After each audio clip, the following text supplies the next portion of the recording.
Hi, and greetings from my office in Amsterdam. In a world where freedom of expression is under threat and where polarization is constantly increasing, connecting the world to the stories that matter is more relevant than ever.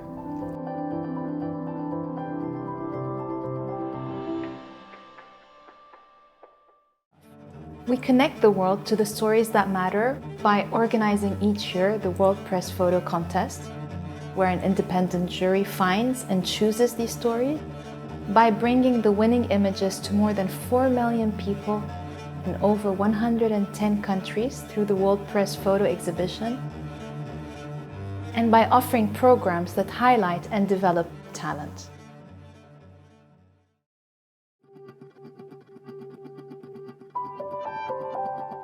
When I first started working at World Press Photo, I made a promise to my colleagues and to you, our community.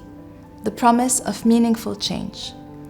A change that will allow World Press Photo to live up to its name and truly include and represent in all the work that we do the beautiful diversity that makes up our world.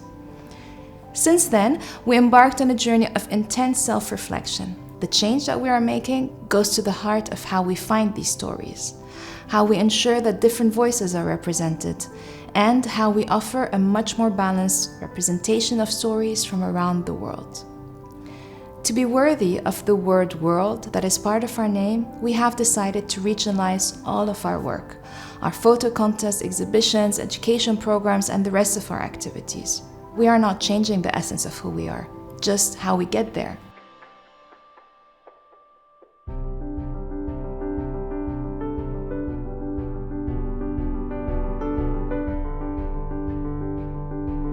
The fact that World Press Photo decided for this year to break it down into regional models before going to the global one, that's what motivated me to participate. Because you need people from the region who live in a very specific context to highlight what are the stories that matter to us. Having the jury members from the region in the room was absolutely invaluable because they provided the context for some of these entries that the other jury members were not familiar with. And we needed to address this problem of getting more regional representation, and that really required the reformatting of how entrants are gathered and encouraged in the first place. I think the fact that you have 24 winners with 4 winners per region, equally distributed, is a very strong statement that we are making. Because the model of photojournalism today has completely changed. It's much more local now than it used to be.